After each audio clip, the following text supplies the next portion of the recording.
Hi friends, welcome to my channel. ఈ వీడియోలోని ఏపీలో నివసిస్తున్న మహిళలకు ఏపీ సీఎం నారా చంద్రబాబు నాయుడు గారు గుడ్ న్యూస్ని అయితే చెప్పడం జరిగింది. సో ఫ్రెండ్స్, ఈ వీడియోలో చక్కగా నేనైతే మీకు వివరిస్తాను. వీడియోని ఎక్కడ కూడా స్కిప్ చేయకుండా లాస్ట్ వరకు చూడండి. కంపల్సరీగా ఏపీలో నివసిస్తున్న మహిళలు వీడియోకి అయితే ఒక లైక్ని అయితే ఇవ్వండి.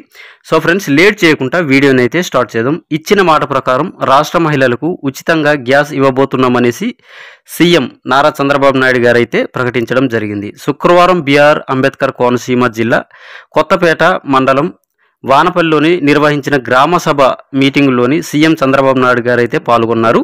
సో ఫ్రెండ్స్, ఈ సందర్భంగా ఆయన మాట్లాడుతూ ఉపాధి హామీ కూలీల రేట్లు పెంచుతున్నామనేసి అయితే సీఎం నారా చంద్రబాబు నాయుడు గారు అయితే చెప్పడం జరిగింది. అదేవిధంగా గ్రామీణ ప్రాంతాల్లోని పేదలకు 3 సెంట్లు, అదేవిధంగా పట్టణ ప్రాంతాల్లోని పేదలకు 2 సెంట్లు జాగా అనేది ఇస్తామనేసి హామీని అయితే ఇవ్వడం జరిగింది. అంతేకాదు అసెంబ్లీ ఎన్నికల ముందు మహిళలకు ఇచ్చిన ప్రతి హామీని నెరవేరుస్తామనేసి సీఎం చంద్రబాబు నాయుడు గారు అయితే ప్రకటించడం జరిగింది.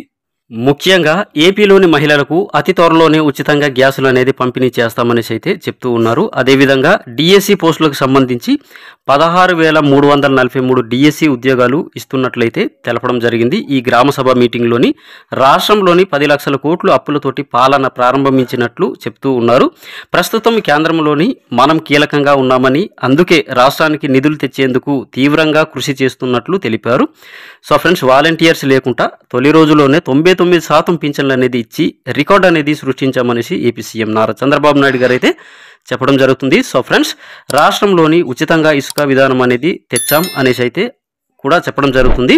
సో ఫ్రెండ్స్, ఈ ఉచితంగా ఇసుక పొందడం కోసం మీ గ్రామ వార్డు సచివాలయాల్లోని రిజిస్ట్రేషన్ చేసుకుంటే ఇసుక మీ ఇంటికే వచ్చేలా చేస్తామనేసి అయితే ఏపీ సీఎం నారా చంద్రబాబు నాయుడు గారు అయితే చెప్పడం జరుగుతుంది.